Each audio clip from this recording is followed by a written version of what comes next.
Earlier this month, the U.S. Meat Export Federation held their 40th anniversary meeting.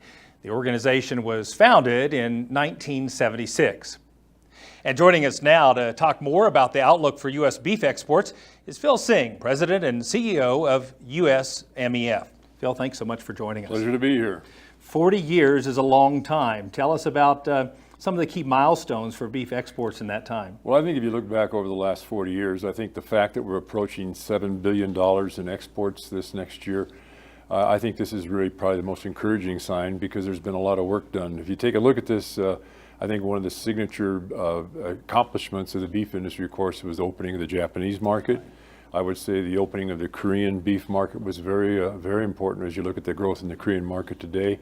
And the NAFTA agreement was a signature agreement that actually propelled us both north and south. So our exports are very strong going to Canada and also to Mexico. So those four markets are really the four locomotives of growth for the beef industry internationally. You know, we talk a lot about that Asian market, and particularly Japan and Korea, as you mentioned.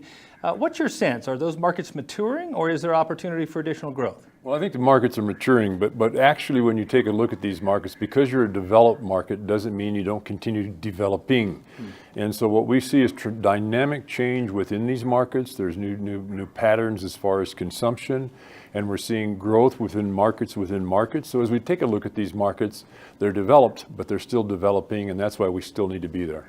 Some exciting news out of China, and obviously it'll take a little while before we begin exporting beef. But tell me what your thoughts are relative to the long term for demand in China. Well, I think China is a market of the future. The market actually has been growing quite dramatically. If you look just back in the last decade, it's gone from roughly a $300 million market to a $3 billion market. That's a tenfold increase in less than a decade. So we look at the Chinese market in the future as being a critical market for our growth.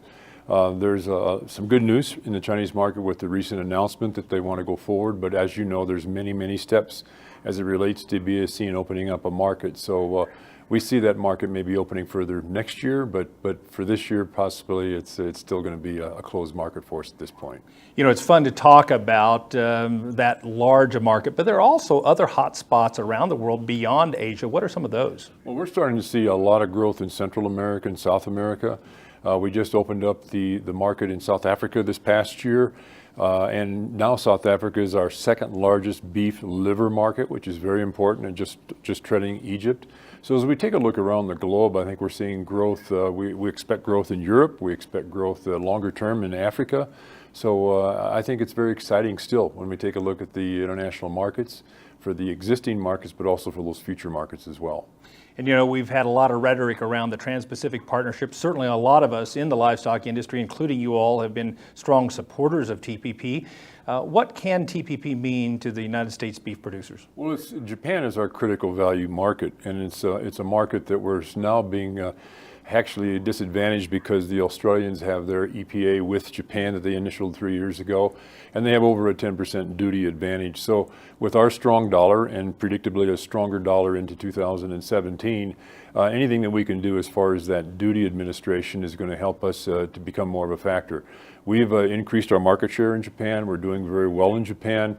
And but you know, the fact that Australia has this duty advantage is that's critical for us. Well, thank you so much for coming to the show. We really appreciate all you do. And as we build beef supplies, what you and your organization does is even more critical to the beef industry. Thank you very much. Appreciate it. You bet.